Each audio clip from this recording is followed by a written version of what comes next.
তো গাইস, এখন কিন্তু আমি বসে আছি হচ্ছে একা। দেখেন সিমেন্টের তৈরি হচ্ছে চেয়ার বানাইছে, তো ওইখানে বসে আছি আমরা। ওই দিকেও বানানো হয়েছে, ওইখানে রোহান আব্বু যেটা আরও যারা এসেছে তারা বসে আছে। তো আমি একটু ভাবলাম যে একা বসি, একা নিজে একাকিত্ব পালন করি। একটু একাকিত্ব থেকে দেখি যে কীরকম হয় নিজের। যত কষ্ট, যত কষ্ট ভরা মন ছিল আমার, যত কষ্ট সব যেন ধুয়ে মুছে যায়, সেই চেষ্টাটা করবে এখানে বসে। যত গুণা করি যে আজকে বসে আমি দেখি, চেষ্টা করি যে সেগুলো ভাবতে পারি কিনা আল্লাহর এরকম অপূর্ব সৃষ্টিতে, সৃষ্টির নিচে বসে যে আল্লাহ তাআলা এরকম হুশুর মতো আমাকে দান করেছে, যার কারণে আমি মেঘ ধরতে পেরেছি। আসলে কি বললে জানি না আপনারা বিশ্বাস করবেন কি না।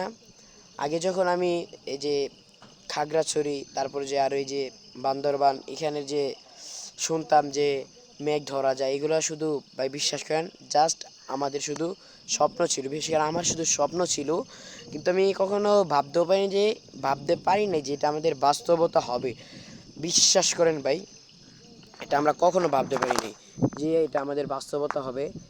মানে আমি সবসময় এটা আমার নিজের কল্পনা থেকে যাবে, স্বপ্ন থাকবে, আমি এটাই ভেবে নিয়েছিলাম। কিন্তু আল্লাহ তালার কি অশেষ রহমত যে আল্লাহ তালা আমাকে ওনার অপূর্ব সৃষ্টির মাঝে আমাকে এনেছেন, যেখানে থেকে আমি ওনার অপূর্ব সৃষ্টি গাছপালা, নদী নালা, পশু পাখি সব কিছু দেখতে পাচ্ছি। এবং কি আজকে রাত্রে আমি এখানে বসে আমি আকাশের যে মেঘ থাকে সেই মেঘগুলোকে আমি আমার নিজের হাত দিয়ে ধরতে পারছি। মানে এটাকে আমি যে কি বলবো গাইস, বলে বোঝানোর মতো না যে আমরা কতটা এক্সাইটেড লাগছে আমার কাছে যে আমি মেঘ ধরতে পারছি। মানে আমি কখন বিশ্বাসও করতে পারি নাই যে আমি মেঘ ধরতে পারবো, ঠিক আছে। তো যদি আপনারাও চান তাহলে কিন্তু আপনারা এখানে আসতে পারেন। আমি মনে করি এখানে আসাটাই ভালো, এখানে আসলে আপনারাও মেঘ ধরতে পারবেন, আপনাদের স্বপ্ন পূরণ হবে। কারণ অনেকেই আছে যাদের স্বপ্ন আমার মতো থাকতে পারে।